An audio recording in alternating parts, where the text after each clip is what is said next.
Hello students, कैसे हैं आप सब। चलिए, तो आज स्टार्ट हो रहा है हमारा करंट इलेक्ट्रिसिटी का एक नया टॉपिक का नाम बहुत इंटरेस्टिंग है। ठीक है, आप लोग सभी इस टॉपिक से अवेयर ही होंगे। ठीक है, तो स्टार्ट करते हैं हमारा टॉपिक आज का। बहुत ही इजी टॉपिक है, इसलिए इसको अच्छी तरह से देखिएगा और समझ तो जाइएगा 100%। टॉपिक है मेरा सिंपली रेजिस्टेंस। आज हम लोग रेजिस्टेंस को ही, ठीक है, कान मरोड़ के उसका धोबी पछाड़ काट सब कुछ करके उसका सब कुछ देखेंगे। क्या क्या किस पे डिपेंड करता है, वो रेजिस्टिविटी क्या है, टेम्परेचर का डिपेंडेंस कैसा है रेजिस्टेंस पे, उसके कोडिंग वगैरह और कॉम्बिनेशंस वगैरह भी देखा जाएगा। ठीक है, रेजिस्टेंस पूरा। तो रेजिस्टेंस हम लोगों ने अगले दिन ही, अगला वीडियो में हम लोगों ने ओम्स लॉ में एक बोल दिया था कि ओम्स लॉ का एक हमारा एक मैथमेटिकल फॉर्म क्या होता था ओम्स लॉ में, V equal to I R. और यहां से अगर हम लें तो R इक्वल टू क्या होगा हमारा, V बाई आई। तो simply we can say that resistance is the ratio of the voltage that is potential difference and current. ठीक है, ये एक रेशियो होता है V और I का। ये जो रेजिस्टेंस होता है, ठीक है, क्योंकि ओम्स लॉ का स्टेटमेंट में मेंशन था कि वहाँ पर टेम्परेचर और अदर फिजिकल पैरामीटर्स कांस्टेंट होते थे, इसलिए हम लोग R को हम लोग यहाँ पर एज अ कांस्टेंट ट्रीट करते थे रेजिस्टेंस का। लेकिन ये रेजिस्टेंस एक्चुअली आपका कांस्टेंट होता नहीं है। ठीक है, अगर वो आप टेम्परेचर और अदर फिजिकल पैरामीटर्स को, ठीक है, सेम ना रखें, इसको कांस्टेंट ना करें, उसको वेरी करें। तो चलिए देखते हैं इसका कुछ। तो हम लोगों ने इसके बारे में ऑलरेडी डिस्कस कर लिया था कि इसका ऐसा यूनिट क्या होता है, इसका ऐसा यूनिट ओम होता है, सिंबल ऐसा था। थोड़ा सा हम इसका डायमेंशन देख लेते हैं। डायमेंशन क्या हो सकता है इसका, तो देखिए रेजिस्टेंस का डायमेंशन जानने के लिए first you know the dimension of V और I। तो चलिए I का तो I हम लोग ले लेंगे सिंपली, लेकिन ये आपके पोटेंशियल डिफरेंस का डायमेंशन आपको जानना होगा। तो हम लोगों ने एक फॉर्मूला लिखा था V equal to W by Q, और हमने पोटेंशियल क्या डिफाइन किया था, potential is defined as the amount of work done to bring a unit positive charge. हमने इसको यूनिट पॉजिटिव कर दिया, यानी इसका वैल्यू 1 ले लिया। तो क्या हो गया, तो potential at a point is defined as the amount of work done, किसके बराबर हो गया, वर्क डन के बराबर, to bring a unit positive charge from infinity to a fix to that point, जिसके बारे में हम लोग बोल रहे थे। ठीक है, इन्फिनिटी को इसलिए लिया जाता है क्योंकि वहां पर माना जाता है कि पोटेंशियल जीरो होता है, वहां पर पोटेंशियल हम लोग जीरो लेते हैं। तो V equal to W by Q, अगर यहाँ से अगर हम निकाले तो यहाँ से डायमेंशन ऑफ V क्या निकलेगा आपका, डायमेंशन ऑफ V अगर निकाले तो ये होगा dimension of W by dimension of Q। अब बातें हैं डायमेंशन ऑफ Q पे। तो डायमेंशन ऑफ Q निकालने के लिए देखिए क्या होता है, हम लोग देखे थे कि करंट क्या होता है, current is equal to charge by time. तो what will be the value of charge, charge equal to current into time. तो यहाँ पर करंट का अगर हम डायमेंशन I ले और टाइम का तो T होता है, तो Q का डायमेंशन क्या हो जाएगा आपका, I T हो जाएगा। तो उसी तरह अगर हम इसको यहाँ पुट करें तो वर्क डन का डायमेंशन याद रखना होगा आपको। ठीक है, वर्क डन का डायमेंशन क्या होता है, वर्क डन का डायमेंशन होता है ml² T to the power -2, और Q का डायमेंशन हमने यहाँ पर लिखा है, तो इट कम्स आउट IT। तो अल्टीमेट क्या हो जाएगा, यहाँ पर अगर हम V का लिखे जाए dimension, it will comes out ml² T minus 3 I inverse, ml² T minus 3 I inverse। तो ये तो आया हमारा पोटेंशियल डिफरेंस या पोटेंशियल का आपका डायमेंशन, लेकिन हमको डायमेंशन निकालना है दिस क्वांटिटी R। तो सिंपल है, आराम से निकाल सकते हैं आप फर्दर। अगर फर्दर कैलकुलेशन करें तो डायमेंशन ऑफ R क्या हो जाएगा, dimension of R will be dimension of V by dimension of I, current. Dimension of V निकालना मेन था इसमें, तो हम लोगों ने वो निकाल लिया है। It's comes out ml² T minus 3 I to the power -1 by simply I। तो ये क्या हो जा रहा है, डायमेंशन ऑफ R आपका हो जाएगा ml² T minus 3 T to the power -3 I to the power -2। तो ये हमारा हो गया डायमेंशन ऑफ रेजिस्टेंस। ठीक है, तो याद करने की जरूरत नहीं है क्योंकि याद तो होगा भी नहीं आपसे। ठीक है, आपको थोड़ा सा कुछ टर्मिनोलॉजी, कुछ ये फॉर्म्स याद रखने, मैथमेटिकल फॉर्म्स, कुछ पोटेंशियल का और ओम्स लॉ तो बच्चा जानता है, और वहाँ से हल्का सा आप डिराइव कर सकते हैं ml² t - 3 i - 2। याद रखेंगे तो अच्छी बात है, लेकिन होगा नहीं, वो बात जान कर रखिए।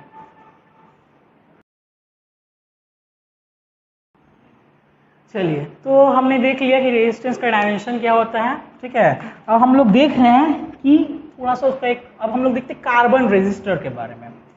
कार्बन रेजिस्टर, आज का क्लास बहुत ज़्यादा ही ईजी है और बहुत इंटरेस्टिंग भी है। कार्बन रेजिस्टर, कार्बन रेजिस्टर क्या होता है एक्चुअली, ठीक है। ये रेजिस्टर होते हैं, रेजिस्टर एक्चुअली रेजिस्टेंस होल्ड करते हैं। रेजिस्टेंस एक रेजिस्टर का ही प्रॉपर्टी होता है। तो कार्बन रेजिस्टर एक्चुअली क्या होते हैं, ये ऐसे टाइप के रेजिस्टर होते हैं जो हमारे घर में डेली आप देखते ही भी होंगे कि आपका टीवी का मदरबोर्ड या और जगहों पे ये सब यूज होते हैं, बल्ब वगैरह में। एक्चुअली होता क्या है, एक ऐसा एक वायर टाइप का होता है, ठीक है। ये बीच में एक ऐसा कह सकते हैं सिलिंड्रिकल एक पोर्शन होता है, इस पे मेनली आपके 4 कलर के बैंड्स होते हैं। एक थोड़ा सा थर्ड, ये फोर्थ वाला थोड़ा सा डिस्टेंस पे रहता है, और ये 3 कलर, यहाँ पर 3 कलर बैंड होते हैं, और चौथा कलर बैंड एक थोड़ा सा डिस्टेंस पे रहता है। आपको एक इमेज भी दिखा दिया जाएगा उस कार्बन रेजिस्टर का, ठीक है। तो ऐसा होता है। तो इसका रेजिस्टेंस कैसे डिटरमाइन किया जाता है, इस कार्बन रेजिस्टर का इसका रेजिस्टेंस डिटरमाइन किया जाता है। ये जो कलर्स यहाँ पर यूज होते हैं, यहाँ पर 3 के कलर्स यूज होते हैं, फिर यहाँ पर थोड़ा सा डिस्टेंस पे एक चौथा कलर यूज होता है। तो वही हमारा नेक्स्ट टॉपिक ये वाला है, ठीक है, जो कि है colour coding of carbon resistor या सिंपल रेजिस्टर। तो चलिए देखते हैं। थोड़ा सा पहले एक हमारे पास एक छोटा सा मिमिक्री है, जो है B Roy Great Britain very good. Actually मैंने ये कैसे लिख दिया, ठीक है, बहुत ही बेतुका लाइन लग रहा होगा, BB Roy Great Britain very good wife, कुछ तो मीनिंग ही नहीं है। एक्चुअली ऐसा कुछ मीनिंग ही नहीं है, लेकिन इसका मीनिंग क्या है, हमको मेरा कोडिंग का जो सी नंबर है उस कोडिंग के नंबर को जानने के लिए इसका जरूरत पड़ेगा। देखते हैं कैसे, ठीक है। तो अगर हो सके तो इस लाइन को आप थोड़ा सा, ठीक है, कर लीजिए, या आप दूसरा अपना लाइन खुद से बना सकते हैं। मैंने ये एक लाइन मैंने ये लिखा है, BB Roy Great Britain very good wife. ध्यान से नोटिस करिए, यहाँ पर जो भी लेटर कैपिटल है, ठीक है, वो कुछ ना कुछ आपको कलर को डिनोट कर रहे हैं, ठीक है। जो भी यहाँ पर आपका ये है कैपिटल लेटर्स में जो भी लिखे गए हैं, ठीक है, ये कुछ ना कुछ कलर सिंबल को डिनोट कर रहे हैं। तो क्या है, चलिए एक लिस्ट देखते हैं हम लोग उसको। चलिए, तो यहाँ पर मैंने लिखा कलर, यहाँ पर मैंने उसका लिखा एक कोड, और यहाँ पर उसने लिखा मल्टीप्लायर। तो हम तो इस टॉपिक के एंड तक हम ये सीख जाएंगे कि इस कार्बन रेजिस्टर हम कैसे रेजिस्टेंस जान पाएंगे, ठीक है, जस्ट उसका कलर देखकर, ठीक है। Just seeing the colour how can we determine the resistance of that carbon resistor. Let's start. हमने ऊपर में एक लाइन लिखा हुआ है, उसको थोड़ा सा नोटिस करिएगा। यहाँ पर इस पहले बी का मतलब होता है ब्लैक, नेक्स्ट बी का मतलब हो गया ब्राउन, इसके बाद आर है, उसका मतलब हो गया आपके पास रेड, उसके बाद ओ है, वो हो गया आपका ऑरेंज, वाई से येलो, इस जी से ग्रीन, बी से ब्लू, वी से वॉयलेट, इस जी से ग्रे, और फाइनली इस डब्ल्यू से वाइट। लास्ट वाला छोटा दिख रहा होगा मेरे ख्याल से। तो कैसा कोड हम देखिए इसको, कैसा कोड हम देखिए इसको करते हैं। ऑब्वियसली कोडिंग स्टार्ट करेंगे स्टार्टिंग फ्रॉम 0। इसका कोड हम दे देंगे 0, इसका कोड दे देंगे 1, उसको ठीक है नंबर वाइज देते जाएंगे 2 3 4 5, ब्लू के लिए 6, वॉयलेट के लिए 7, ग्रे के लिए 8 और अल्टीमेट वाइट के लिए 9। यह जस्ट जो बताया जा रहा है ये फर्स्ट 3 कलर्स का यहाँ पर कोड बताया जा रहा है जो कि पास में रहते हैं, दूर वाले का भी नहीं बताया गया। दूर वाले से हम लोग टॉलरेंस जानते हैं। इस फर्स्ट कार्बन रेजिस्टेंस में यहाँ पर आप देखिए, इस फर्स्ट 3 से आप उसका वैल्यू जानिएगा और लास्ट वाले से टॉलरेंस मतलब कार्बन रेजिस्टर में कितना चेंज होगा अगर कुछ चीज़ वेरी करे, जैसे टेम्परेचर वगैरह वेरी करने पे उनमें कितना चेंजेस होता है, उस कार्बन रेजिस्टेंस का टॉलरेंस कितना है, ये आपका ये 4th बैंड कलर बतलाता है। लेकिन ये फर्स्ट 3 बैंड कलर है, यही पीरियोडिटी इसका रेजिस्टेंस को डिटरमाइन करते हैं और उसी फर्स्ट 3 कलर्स को हम लोग यहाँ पर कोट किए हैं। ठीक है, उसी 3 कलर्स को हम लोग यहाँ से जान पाएंगे। तो मल्टीप्लायर क्या होता है, सिंपली मल्टीप्लाइड हो जाएगा 10 का power code, 10 to the power code,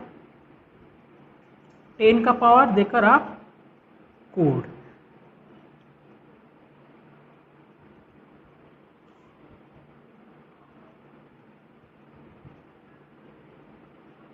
तो मैंने ये लाइन इसलिए लिखा था क्योंकि ये पूरा लाइन बाय लाइन उतर जाए। ठीक है, black, brown, red, orange, yellow, green, blue, violet, grey and white, और कोड स्टार्ट होगा 0 से और मल्टीप्लायर क्या हो जाएगा उसके पास 10 to the power 0। 10 to the power 0 में सिंपली 1।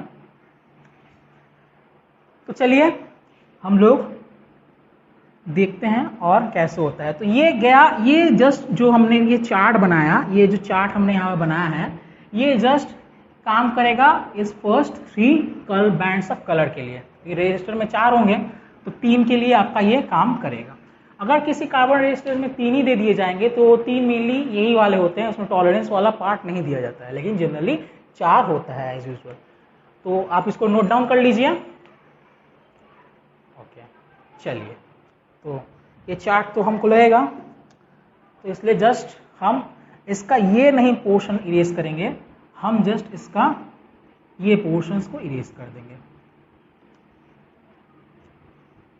मल्टीप्लायर और कोड के पोर्शन को हम इरेज कर देंगे, लेकिन ये कलर्स को हम नहीं रखेंगे कि मेरे को उससे वो उसका कोड और मल्टीप्लायर भी याद रहेगा। अब आते हैं इसका टॉलरेंस, यानी 4th बैंड के पास टॉलरेंस।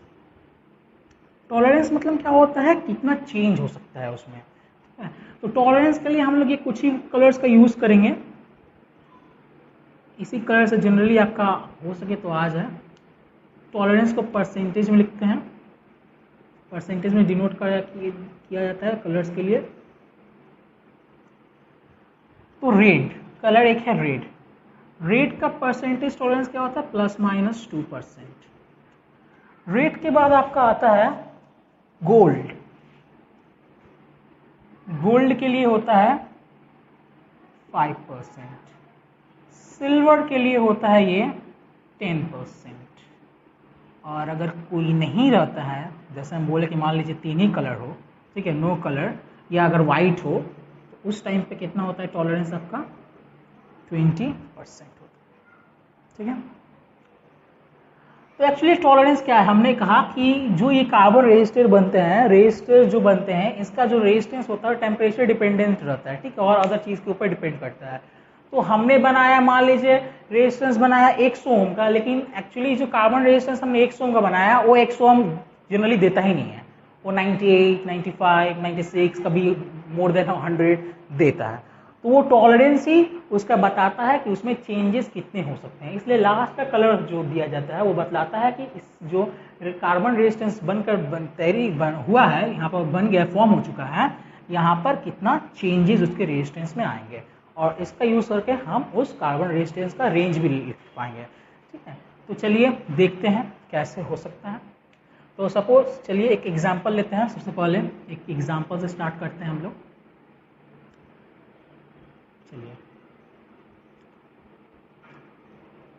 चलिए तो मेरे पास एक कार्बन रेजिस्टर मैंने लिया, इसमें मैंने, ठीक है, 4 बैंड डाले, 3 एक जगह पे और चौथा थोड़ा दूर पे।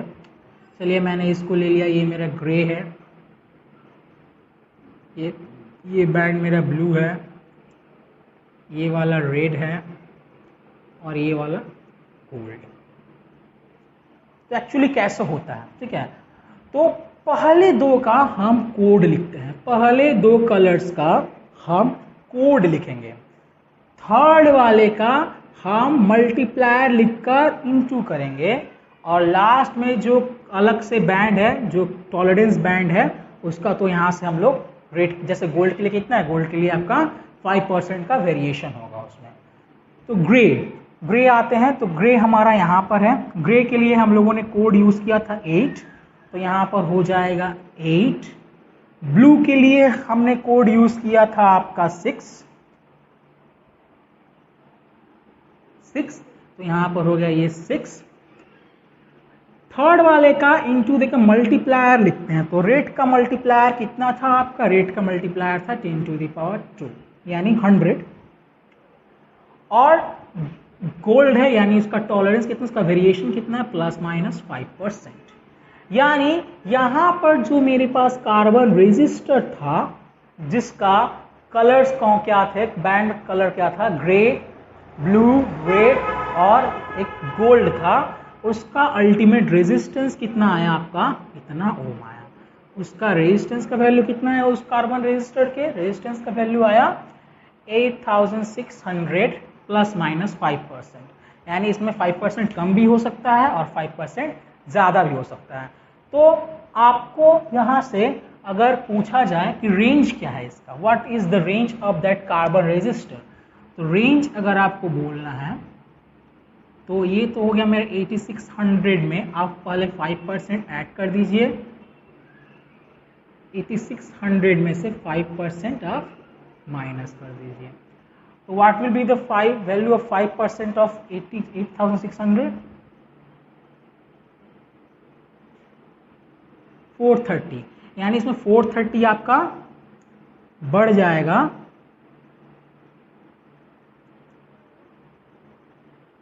यानी ये हो जाएगा 9030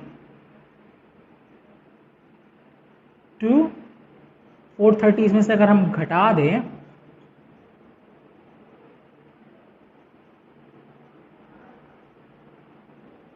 $8,170, इतना यहाँ से लेकर इतना ओम से लेकर इतना ओम तक उसका क्या हो सकता है, वेरिएशन हो सकता है। मतलब ये 9030 से लेकर 8170 तक कोई भी वैल्यू ले सकता है। ऑब्वियसली करते समय अगर हम इसका यूज करते हैं तो इसका वैल्यूज को हम लोग इस डिजिट के अकॉर्डिंग्स में ही लेते हैं 8600, लेकिन इसमें वेरिएशन हो सकता है, ठीक है, और वेरिएशन होकर ये आपका ये रेंज देता है। एक बार 5% हो सकता है उसमें बढ़ जाए या 5% घट जाता है। इसी के बीच में अगर आप उसका रेजिस्टेंस मापते हैं, ठीक है, इसको हम लोग एमीटर, मल्टीमीटर जो एक नाम का इंस्ट्रूमेंट होता है, मल्टीमीटर से हम उसका अगर कार्बन रेजिस्टेंस का रेजिस्टेंस मापते हैं तो वो इस रेंज के भीतर में ही आएगा। वो 8600 तो बहुत कंफर्मेशन के साथ नहीं देगा, 90% चांस होता है 8600 वो नहीं दे, लेकिन जो भी देगा वो 90,030 से लेकर 8170 के बीच में ही देता। तो अगर इस तरह से आप किसी भी कार्बन रेजिस्टेंस का, कार्बन रेजिस्टर का कलर्स देखकर उसका रेजिस्टेंस डिटरमाइन कर लीजिएगा, ठीक है। चलिए, ऐसा भी क्वेश्चन किया जा सकता है आपसे कि what will be the colour combination of carbon resistor having resistance 10 kilo ohm. 10 kilo ohm करना है, ठीक है, यानी टॉलरेंस का आपको रेंज आपको नहीं बताया कहाँ से कहाँ तक वेरिएशन रखना है आपको, जस्ट उसने कर दिया कि आपको 10 किलो ओम का एक कार्बन रेजिस्टर बनाना है। तो how will you make it. चलिए, टॉलरेंस का ये थोड़ा सा पार्ट आप कॉपी कर लीजिएगा, मेरे ख्याल से आप कॉपी करते चल रहे होंगे।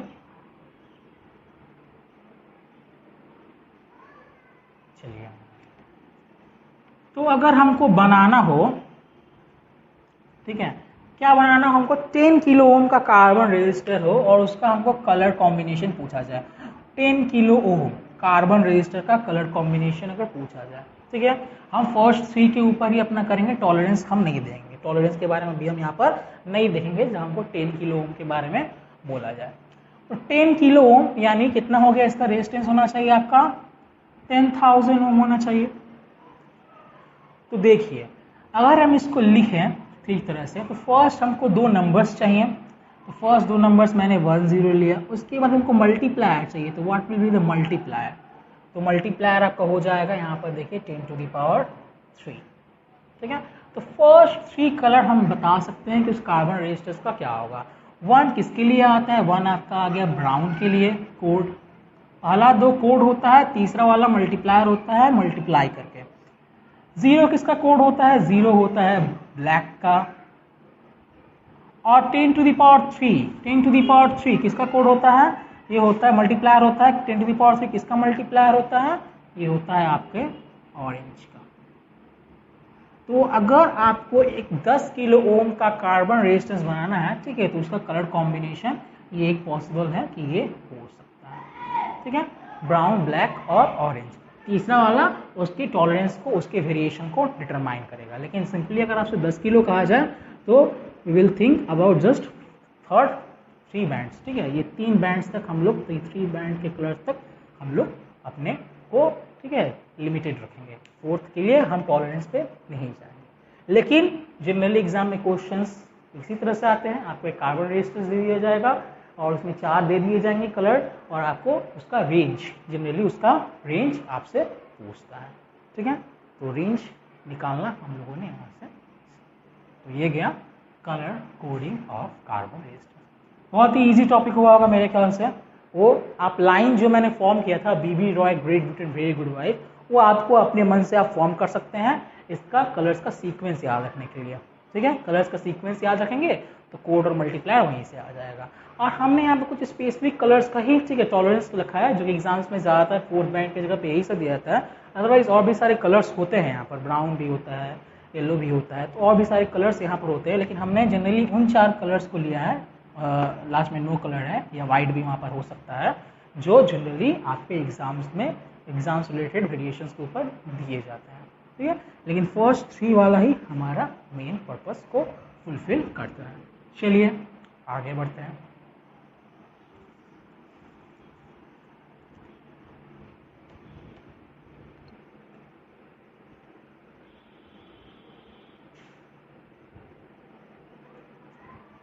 तो बच्चों कैसा लग रहा है?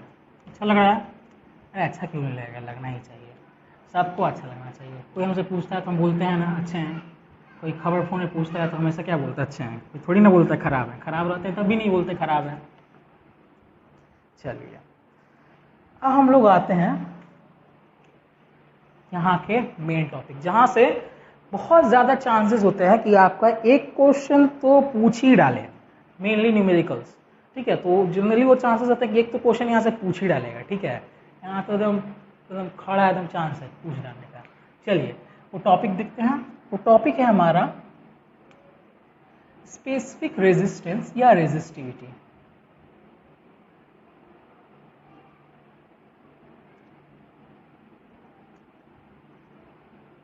या इसका दूसरा नाम भी है रेजिस्टिविटी। इसके बारे में हम लोग पढ़ेंगे थोड़ा सा। इसका सिंबल कैसा होता है? ये रोना जैसा सिंबल होता है, इसको रोता रहता है हमेशा। तो ये स्पेसिफिक रेजिस्टेंस एक्चुअली किस चिड़िया का नाम है, ठीक है, देखते हैं किस चिड़िया का नाम है।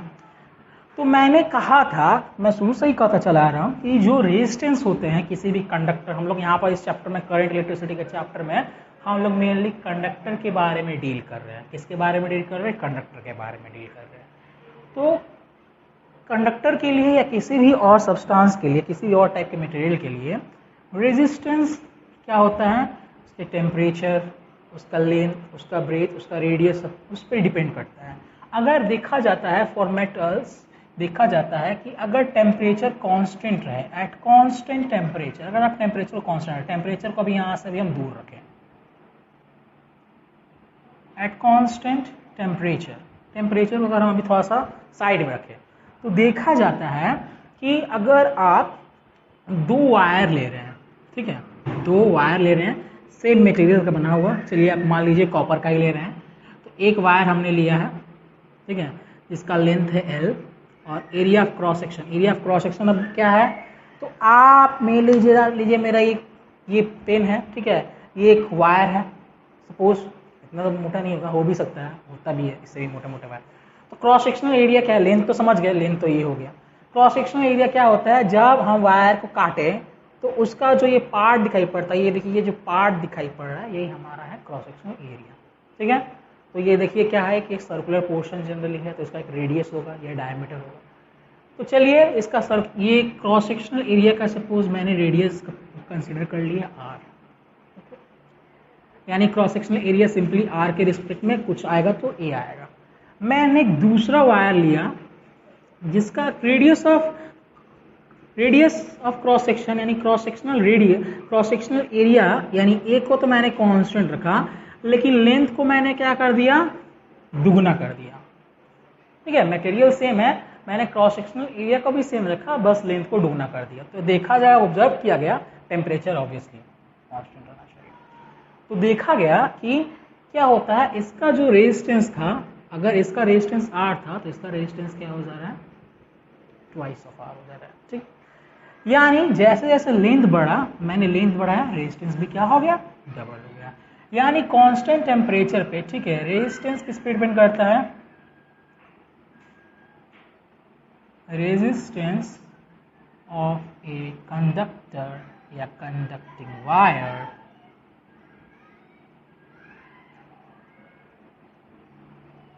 या वायर अगर के बारे में बात करें, सिंपली वायर ही लें, कंडक्टिंग वायर के बारे में बात करें, तो उसका रेजिस्टेंस जो होता है उसके लेंथ के प्रोपोर्शनल होता है। ठीक है, जितना ज़्यादा लेंथ होगा उसका रेजिस्टेंस भी वैसा ही होगा। सिंपली समझने के लिए ये समझिए, मैंने हल्का सा आपको आइडिया दिया था प्रीवियस वाले वीडियो में कि एक्चुअली इसमें करंट का जनरेशन होता कैसे है। जब इसके अक्रॉस में हम किसी वायर के क्रॉस में अगर हम पोटेंशियल डिफरेंस एक अप्लाई करते हैं, एक हमने कनेक्ट कर दिया, पोटेंशियल डिफरेंस अप्लाई कर दिया भाई, ठीक है, अप्लाइंग अ बैट एक सेल को अगर लगा दें हम इसके साथ, तो इसमें तो बहुत सारे फ्री इलेक्ट्रॉन्स रहते हैं। ठीक है, यानी मान लीजिए कि एटम है, उसमें से एक इलेक्ट्रॉन्स, ठीक है, घूम के बाहर निकल रहे हैं। तो यहाँ पर जो इलेक्ट्रॉन्स है, यहाँ पर भी ऑब्वियसली यहाँ पर नंबर ऑफ एटम्स ज़्यादा होंगे इस रिस्पेक्ट टू दिस, लेकिन यहाँ पर मान लीजिए वो अगर एटम है और उसका एक इलेक्ट्रॉन, जस्ट हम उसके एक इलेक्ट्रॉन के बारे में अगर हम अपना स्पेसिफिकली सोचें एक इलेक्ट्रॉन के बारे में कि इलेक्ट्रॉन का क्या दशा होता है, क्या हालत होता है, कितनी गंभीरता से वो, ठीक है, किन किन शर्तों को मानते हुए, फॉलो करते हुए, ठीक है, वो फ्लो करता है। तो यहाँ पर लेंथ कम है। ठीक है, और ये इलेक्ट्रॉन्स क्या होते हैं, ये इलेक्ट्रॉन्स इस एटम के साथ जो कि पॉजिटिवली चार्ज हो जाते हैं एक निकल जाने से, और अदर इलेक्ट्रॉन्स और अदर एटम्स के साथ क्या होते हैं, ये कॉलिजन करते रहते हैं, कॉलिजन करते हैं। जितना ज़्यादा कॉलिजन उतना ज़्यादा इनके फ्लो में रिस्ट्रिक्शन, और रेजिस्टेंस क्या होता है, रेजिस्टेंस इज द रिस्ट्रिक्शन। तो जितना ज़्यादा कॉलिजन होगा क्योंकि उतना ज़्यादा रेजिस्टेंस होगा। तो इस वाले वायर में जो एक इलेक्ट्रॉन जिसके बारे में हम अभी बात कर रहे हैं, उसको क्या होना, उसको L डिस्टेंस लेंथ कवर करने के लिए उसको जितना कॉलिजन करना पड़ेगा, जितना कॉलिजन वो खाएगा, जितना धक्का वो खाएगा, जितने लात जूते वो खाएगा, ठीक है, 2L लेंथ कवर करने के लिए उसका डबल लात जूता वो खाएगा, ऐसा प्रोबेबिलिटी धरा जाता है। ठीक है, तो जरूरी नहीं, प्रोबेबिलिटी वो धरा जाता है कि ज़्यादा यहाँ पर नंबर ऑफ कॉलिजन्स क्या हो जाएंगे, बढ़ जाएंगे, क्योंकि उसका तो पाथ बढ़ गया ना, उसका तो रास्ता बढ़ गया, तो उसका रेजिस्टेंस क्या हो जाएगा, बढ़ जाएगा। तो इसलिए देखा जाता है कि लेंथ बढ़ने के साथ साथ रेजिस्टेंस क्या होता है, हमारा वायर, कंडक्टिंग वायर का इंक्रीज कर जाता है। तो ये गया पहला बात, कांस्टेंट टेम्परेचर पे। दूसरा बात हम देखते हैं, दूसरा बात क्या होता है, मान लीजिए कि इस बार मैंने क्या किया, इस बार मैंने वायर की लेंथ को वही रखा, L ही रखा। ठीक है, मेरा वायर अगर ठीक ना बने तो अपना कॉपी में ठीक से बनाइएगा। ठीक है, मैंने वायर को लेंथ L ही रखा, लेकिन मैंने क्या किया है, उसका क्रॉस सेक्शनल एरिया को इंक्रीज कर दिया।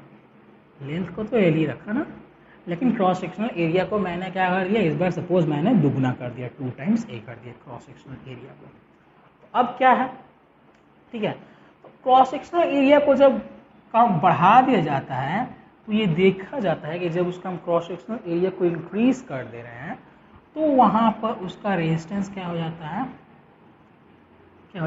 उसका रेजिस्टेंस क्या होता है, कम हो जाता है। ठीक है, तो रेजिस्टेंस क्या होता है, क्रॉस सेक्शनल एरिया का इन्वर्स प्रोपोर्शनल होता है। ठीक है, इन्वर्स प्रोपोर्शनल होता है, जितना ज़्यादा क्रॉस सेक्शनल एरिया को करिएगा प्रोपोर्शनलिटी वैसा ही चेंज होगा आपका। ठीक, ये ऑब्जर्वेंस किया जाता है। ठीक है, क्यों ऐसा होता है, क्योंकि अब इलेक्ट्रॉन्स जो हैं, ठीक है, वो क्या हो जाएंगे, उनके पास सिंपली क्या सकते हैं कि अब उनके पास रेजिस्टेंस क्या हो जाएगा, उनका कम हो जाएगा, क्योंकि अब वायर का जो है विड्थ बढ़ गया है। तो एक इलेक्ट्रॉन के पास क्या है, अब ज़्यादा से ज़्यादा जगह है, ज़्यादा से ज़्यादा जगह वो मूव कर सकता है। ठीक है, ज़्यादा से ज़्यादा एरिया, क्रॉस सेक्शनल एरिया वो पा चुका है। इसलिए क्रॉस सेक्शन एरिया पाया जाने के कारण, ठीक है, कॉलिजन का प्रोबेबिलिटी हल्का सा कम हो जाता है, इसके कारण रेजिस्टेंस भी क्या हो जाता है आपका कम। तो ये दो बात मेनली, यानी लेंथ बढ़ने से किसी भी कंडक्टिंग वायर का उसका रेजिस्टेंस बढ़ेगा, और अगर एरिया बढ़ जा रहा है, एरिया मतलब क्या, क्रॉस सेक्शनल एरिया बढ़ जा रहा है, तो उसका रेजिस्टेंस क्या हो जाएगा आपका कम हो जाएगा।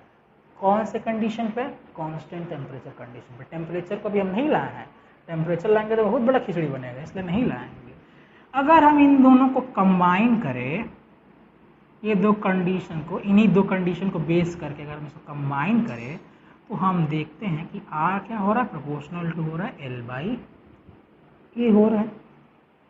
Okay, L is the length, L क्या है आपका, एल है आपका लेंथ ऑफ कंडक्टर या वायर, अगर हम बोलें कंडक्टिंग वायर, और ए क्या है, ए आपका है क्रॉस सेक्शनल एरिया। मैंने बताया, दिखाया भी आपको पेन में कि मेरा पेन का क्रॉस सेक्शनल एरिया कौन सा होगा। चलिए, तो आर प्रोपोर्शनल क्या हो जाएगा, एल बाई ए। यहाँ पर एक प्रोपोर्शनलिटी हटाएंगे, प्रोपोर्शनल का साइन हटाएंगे, तो यहाँ पर एक कांस्टेंट अराइज करेगा, और वही कांस्टेंट यहाँ पर, ठीक है, आगे चलकर बहुत ही सुप्रसिद्ध नाम जाना जाता है, जिसका नाम होता है स्पेसिफिक रेजिस्टेंस या रेजिस्टिविटी। इसी का नाम होता है, ठीक है, स्पेसिफिक रेजिस्टेंस या रेजिस्टिविटी। ये रो, ये एक प्रोपोर्शनलिटी कांस्टेंट के टर्म्स में यहाँ पर अराइज किया है, ठीक है। तो ये किसी पर्टिकुलर मेटल, हमने यहाँ पर जो भी वायर्स लिया था दोनों कॉपर ही लिया था, तो किसी एक पर्टिकुलर मटेरियल के लिए ये क्या होते हैं, फिक्स्ड होते हैं, ठीक है। लेकिन अगर मटेरियल चेंज हो जाए तो ये भी चेंज हो जाते हैं, ठीक है। तो कांस्टेंट है, लेकिन ठीक है, कुछ कंडीशन को फॉलो करते हुए कांस्टेंट रहता है। तो ये जो रेजिस्टिविटी है, ये किस पे डिपेंड करता है, मटेरियल्स पे। तो रेजिस्टेंस का मटेरियल डिपेंडेंस पार्ट भी यहाँ पर चला आया। यानी अगर आप एक कॉपर वायर लेते हैं और एक आयरन वायर लेते हैं, दोनों सेम लेंथ का, दोनों सेम क्रॉस सेक्शनल एरिया का, तो उनका रेजिस्टेंस क्या हो जाएगा, अलग हो जाएगा, क्योंकि उनका यहाँ पर एक रो आता है जो कि, ठीक है, क्या है, मटेरियल के नेचर पे डिपेंड करता है। ये रो क्या होता है, ये resistivity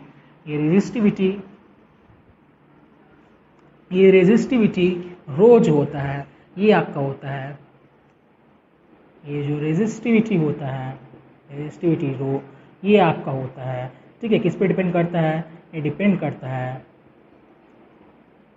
it depends on nature of material. Nature of material पे क्या होता है, ये डिपेंड करता है। नेचर ऑफ मटेरियल कैसा होगा, अच्छा कंडक्टर है तो उसका रेजिस्टिविटी क्या होगा, कम होगा। बहुत खराब कंडक्टर है, रेजिस्टिविटी क्या हो जाएगा, बढ़ जाएगा, क्योंकि खराब कंडक्टर का रेजिस्टेंस ज़्यादा। रेजिस्टेंस बढ़ाने के लिए क्या होना चाहिए, रेजिस्टिविटी भी बढ़ जाना चाहिए।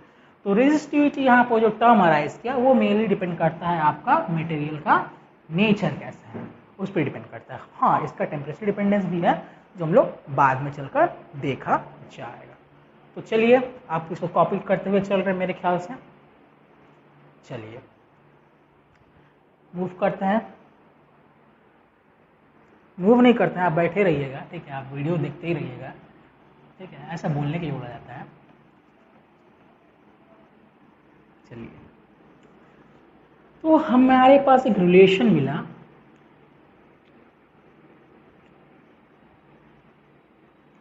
क्या मिला मेरे पास रिलेशन, मेरे पास वो रिलेशन मिला R equal to rho L by A, जहाँ पर R is the resistance, rho is the resistivity और specific resistance, L is the length and A is the cross sectional area of the conductor और conducting wire. चलिए move करते हैं हम further. तो यहाँ से अगर आपको कोई बोले कि बबुआ थोड़ा सा रेजिस्टिविटी को डिफाइन करिए, how will you define resistivity, ठीक है, तो सिंपली ये फॉर्मूला थोड़ा सा अगर आपके ध्यान में रहेगा तो आप you can easily define resistivity. How, चलिए हम लेंथ को ले लेते हैं 1 यूनिट, मेरी मर्जी, मैं तो डिफाइन कर रहा हूँ ना।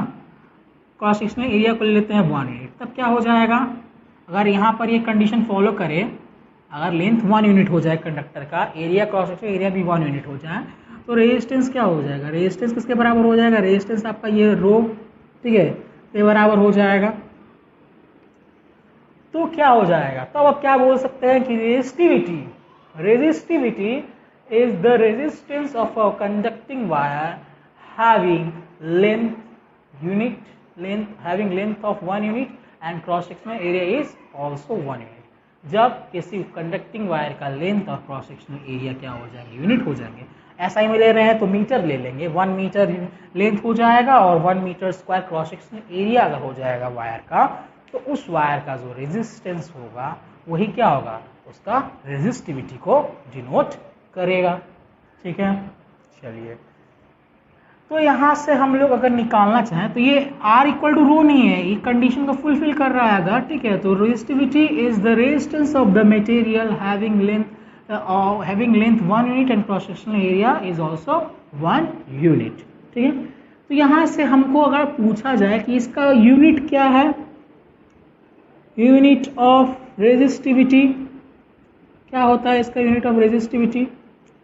तो यूनिट ऑफ रेजिस्टिविटी मेरे यहाँ पर इसका यूनिट ऑफ रेजिस्टिविटी जो होता है, देखिए ऊपर से आप आइए. ठीक है, आपको ये फॉर्मूला याद है, R equal to rho L by A. तो यहाँ से हम रो क्या ले सकते हैं, rho equal to R A by L. अब अगर हम यूनिट निकालने के बारे में बात करें तो रेजिस्टेंस का तो यूनिट हम लोग का पता है, ये ओम बाबा होता है. ठीक है, एरिया का होता है मीटर स्क्वायर और लेंथ का एसआई में, अगर हम एसआई यूनिट के बारे में बात करें. ठीक है, यहाँ पर हम लोग एसआई के बारे में ही बात कर रहे हैं. तो यहाँ से 1 मीटर से 1 मीटर दक्षिण हो जाएगा, तो क्या बचेगा आपके पास, ओम मीटर. तो एसआई यूनिट ऑफ रेजिस्टिविटी क्या होता है, ओम मीटर होता है. ठीक है, यहाँ पर मीटर ये डॉट है जस्ट, ओम मीटर होता है. अगर इसके डायमेंशन के बारे में आप देखें तो डायमेंशन भी देखा जा सकता है, डायमेंशन भी इजीली कैलकुलेट किया जा सकता है.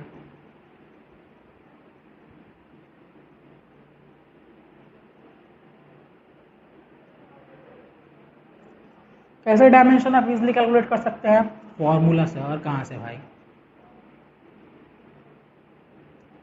तो dimension of rho is equal to dimension of R into dimension of A by dimension of L. अब रेजिस्टेंस का मैंने, ठीक है, रेजिस्टेंस का मैंने डायमेंशन निकाला था इससे पहले वाले में, इससे पहले मतलब पोर्शन में. तो ये आया था मेरा ml square t to the power -3 I to the power -2. ये आया था मेरा ml square t to the power -3 I to the power -2. Area कितना है मेरा, एरिया आपका है L स्क्वायर, एरिया है आपका L स्क्वायर. और तो A का क्रॉस सेक्शनल एरिया होता है मीटर स्क्वायर, उसका डायमेंशन हो गया L स्क्वायर. और लेंथ का डायमेंशन तो बच्चा जानता है. ठीक है, बूढ़ा लोग भी कोई जानता ही होगा, ऐसा कोई बात नहीं है. तो क्या हो जाएगा आपका, ठीक है, एक L से L को काट दीजिएगा सिंपली, तो क्या हो जाएगा पास m L cube t to the power -3 I to the power -2. कुछ करना नहीं है, जस्ट मीटर सिंपली यहाँ से भी आप कर सकते थे, डायरेक्ट इसके यूनिट देख कर भी किया जाता था. ठीक है, जो रेजिस्टेंस का होता था उसमें बस एक लेंथ से इंटू करते थे, तो वो भी एक सिंपल वे था, मैंने इस वे से किया. ठीक है, तो यहाँ से डायमेंशन ऑफ रो कितना आ जा रहा है, ये आ जा रहा है. तो एग्जाम में तो हो सकता है जॉइंट वगैरह एग्जाम में बहुत सारे ऑप्शंस में देकर ये एक रो का डायमेंशन को पूछा जा सके. और चेंजेस वो लोग बहुत लिटिल करते हैं इसमें. ठीक है, वही सब पार्ट रहेंगे, कहीं t को 2 कर देंगे, कहीं i को 3 कर देंगे, ऐसा टाइप करके वो आपको बुद्धू बनाने की कोशिश करते हैं. चलिए, तो ये पार्ट हो गया, मेरे ख्याल से सब लोगों ने नोट किया कर लिया होगा. तो मैं इरेज कर रहा हूँ, बहुत बड़ा बड़ा लिख रहा हूँ मैं, क्या एक्चुअली मैं इतना बड़ा बड़ा लिखता नहीं हूँ.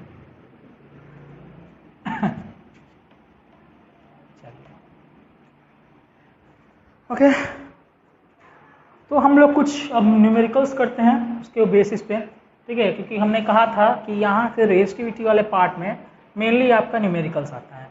याद रखिएगा, रेजिस्टिविटी मटेरियल के पर डिपेंड करता है. ये एक मटेरियल का प्रॉपर्टी होता है, टेम्परेचर कांस्टेंट अगर रखा जाए तो, यानी अलग अलग मटेरियल के लिए अलग अलग, ठीक है, रेजिस्टिविटी होगा.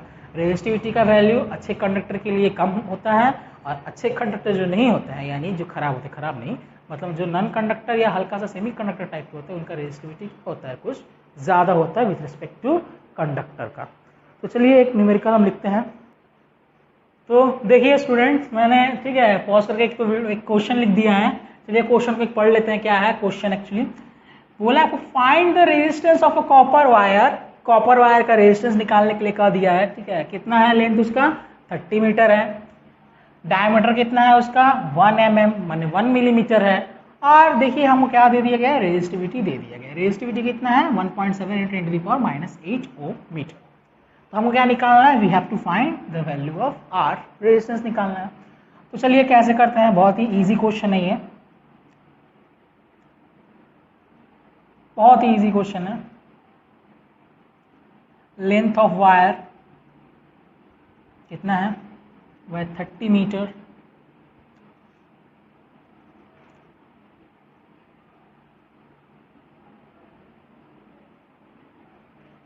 डायमीटर कितना है वायर का 1 mm, यानी इसका रेडियस कितना हो जाएगा, रेडियस मतलब क्रॉस सेक्शनल रेडियस, ये कितना हो जाएगा, ये हो जाएगा आपका 0.5 mm, यानी सिंपली 5 × 10⁻⁴ मीटर। mm माने होता है 10⁻³ मीटर, तो 5 × 10⁻⁴ मीटर हो गया। तो क्रॉस सेक्शनल एरिया कितना हो गया इसका, cross sectional area of wire क्या हो जाएगा, cross sectional area. Cross sectional area देखिए यहाँ पर क्या एक सर्कल है और उसका रेडियस पता है, तो सर्कल का रेडियस अगर पता है तो उसका एरिया क्या हो जाएगा हमारा πr²। तो ये मेरा हो गया आपका ए, ये वाला है मेरा ए, ठीक है, एरिया ए πr²। ओके, तो चलिए आते हैं, यूजिंग द रिलेशन, कौन सा रिलेशन भाई, R = ρl/a। तो ये मुझे सब दे दिया गया है, एकदम परोस के थाली में दे दिया गया है। हाँ, रो का वैल्यू कितना है मेरे पास, रो का वैल्यू है 1.7 × 10⁻⁸। लेंथ कितना है, लेंथ 30, एरिया कितना है, एरिया बैठा दीजिए पाई और r², यानी 5 × 10⁻⁴ का स्क्वायर। 1.7 × 10⁻⁸ × 30 पाई और 5 का स्क्वायर तो 25 हो जाएगा, 10⁻⁸, तो ये दक्षिण हो गया, ठीक है। अब दक्षिण हो गया तो कर लीजिए, इसको आप सॉल्व करके देखिए।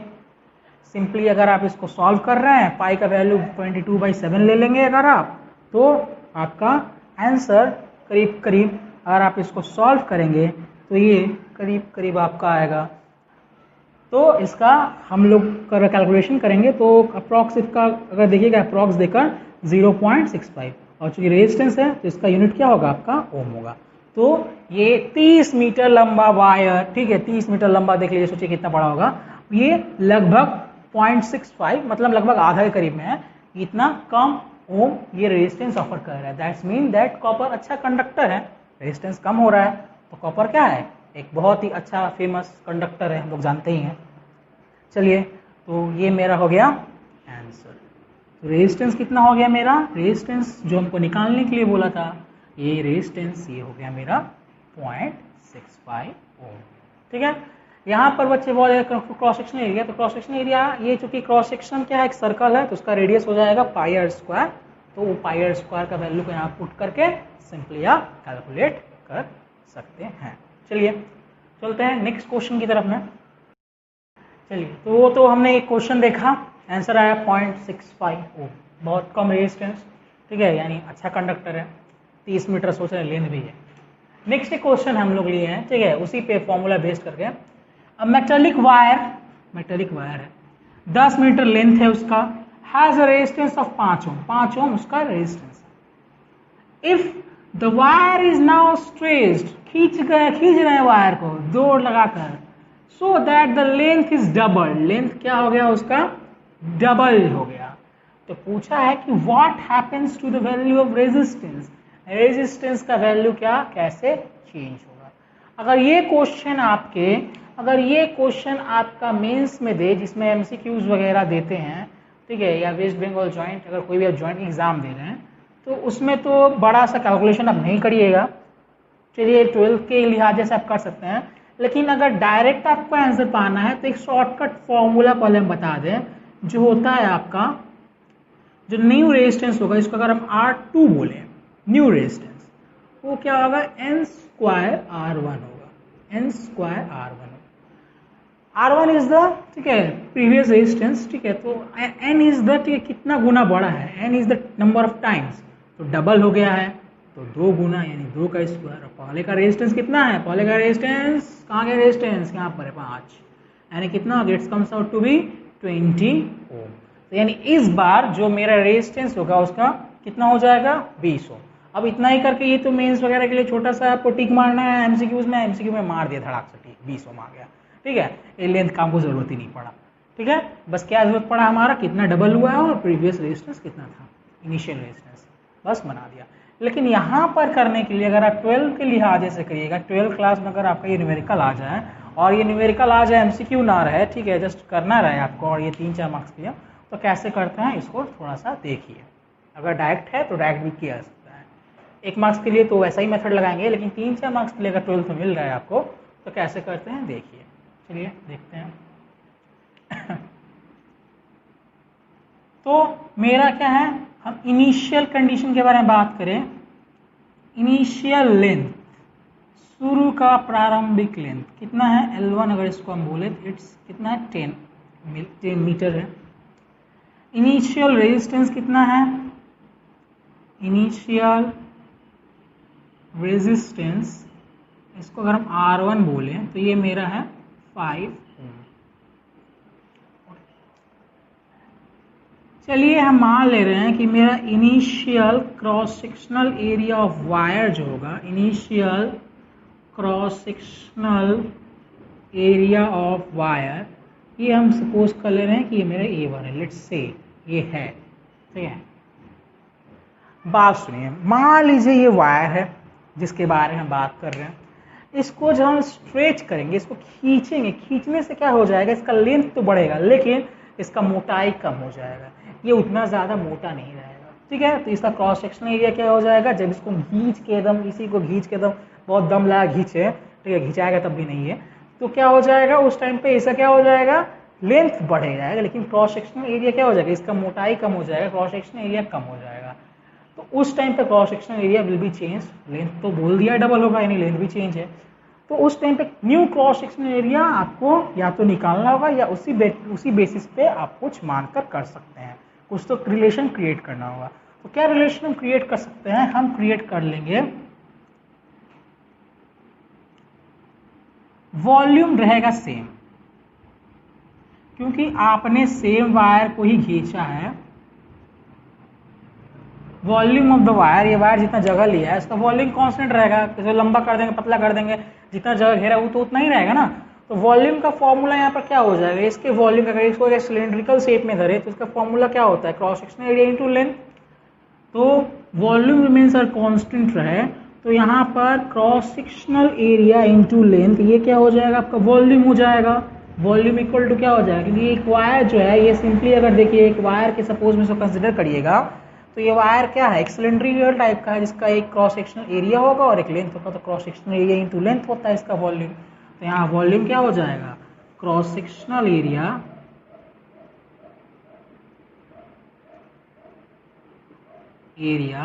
Into length.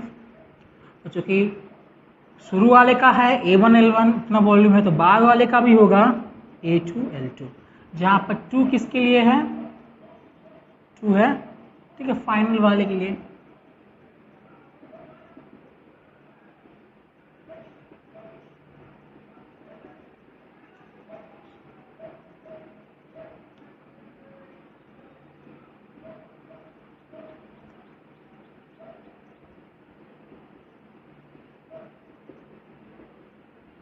तो ये मेरे पास एक कंडीशन, इसी कंडीशन को हम यूज करके करेंगे।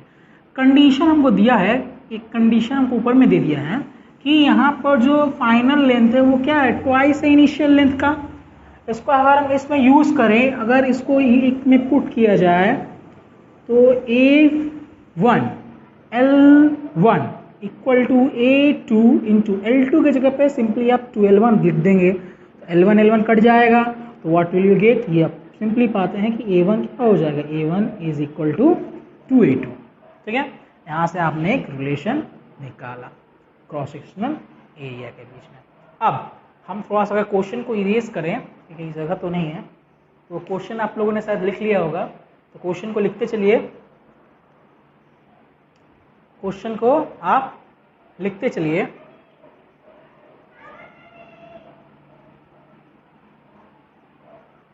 चलिए क्वेश्चन को लिखते चलिए। क्वेश्चन को लिख लेने के बाद अगर हम क्वेश्चन को इरेज कर दे, हमको निकालना क्या, हमको resistance of the new wire बने जो बना है, अब फाइनल लेंथ का वायर बना है उसको निकालना है। तो जो कि वायर सेम थे इसलिए क्या होगा, उनका रेजिस्टिविटी भी क्या होगा, सेम होगा। ठीक है, क्योंकि सेम वायर को खींचा गया है। तो अगर हम अब इन रेजिस्टेंस का रेशियो निकाले तो रेजिस्टेंस का फॉर्मूला हम लोगों ने क्या देखा था, रो एल बाई ए। हमने रो वाले में कोई भी कारस्तानी अपने आप से नहीं की, क्योंकि रेजिस्टेंस का रेजिस्टिविटी क्या होगा उसका सेम रहेगा, क्योंकि वो सेम मटेरियल था। ठीक है, तो रो क्या हो जाएगा, कैंसिल आउट हो जाएगा, यहाँ पर रेजिस्टिविटी जस्ट कैंसिल आउट कर देंगे। और बाकी में तो अब रिलेशन को पता है, तो क्या हो जाएगा आपका यहाँ से अगर R1 बाई R2 निकाले तो R1 by R2 comes out to be L1 A2 by L2 A1। और यहाँ पर L1 को रहने दीजिए, A2 के जगह पे A2 रहने दीजिए, कोई बात नहीं। L2 के जगह पे आप 2L1 और A1 के जगह पे 2A2 पुट कर दीजिए। तो A2 A2 और L1 L1 कट जाएगा, यानी कितना आएगा 1/4, यानी R1 by R2 comes out to be 1/4। तो R2 क्या हो जाएगा, R2 will be 4 times R1, और R1 तो मेरा था 5 ओम, यानी ये आ गया 20 ओम। तो फाइनल रेजिस्टेंस क्या हो जाएगा, फाइनल रेजिस्टेंस ऑफ वायर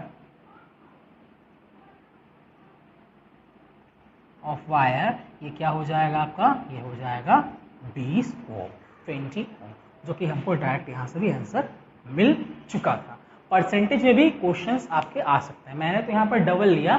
कभी कभी क्वेश्चंस आता है 20% स्ट्रेच कर दिया गया, 20% उसको ये कॉन्टेक्ट कर दिया गया, छोटा कर दिया गया, तो क्या होगा उससे रिलेटेड क्वेश्चंस आते हैं।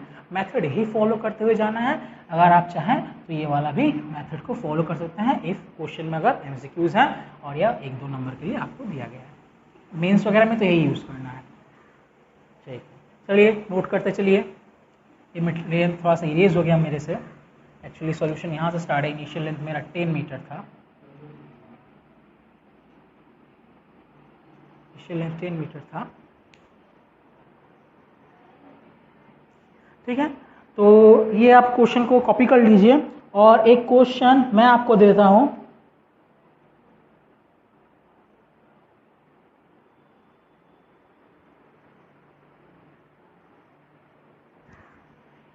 नोट कर लिया होगा मेरे ख्याल से आपने।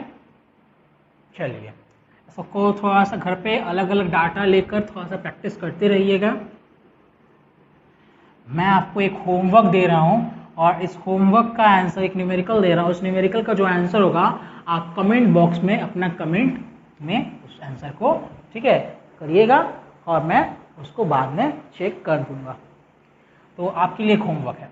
चलिए, होमवर्क भी क्लास में लेना ज़रूरी है, ऑनलाइन क्लास भी हो तो क्या हुआ, यूट्यूब में हो तो क्या हुआ। चलिए, तो क्या क्वेश्चन होगा, क्वेश्चन है what length of the wire having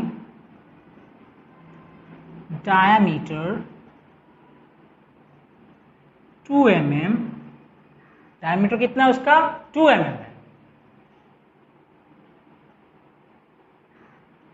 is required to have a resistance of 10 ohm। Resistivity दे दिया गया है आपको, रेजिस्टिविटी मतलब रो दे दिया गया है, resistivity of the material of wire is equal to 9 × 10⁻⁻7 ohm metre. ठीक है, आपको क्या फाइंड आउट करना है, आपको L निकालना है। इस L का वैल्यू कितना आएगा आप हमको कमेंट बॉक्स में इसका आंसर सेंड करिएगा। अगर आपको वीडियो अच्छा लगा हो तो ज़्यादा से ज़्यादा लाइक करिए, सब्सक्राइब करिए और दोस्तों में शेयर करिए, जिससे मैं आपके लिए नेक्स्ट वीडियोस और भी अच्छी तरह से ला सकूं। ठीक है।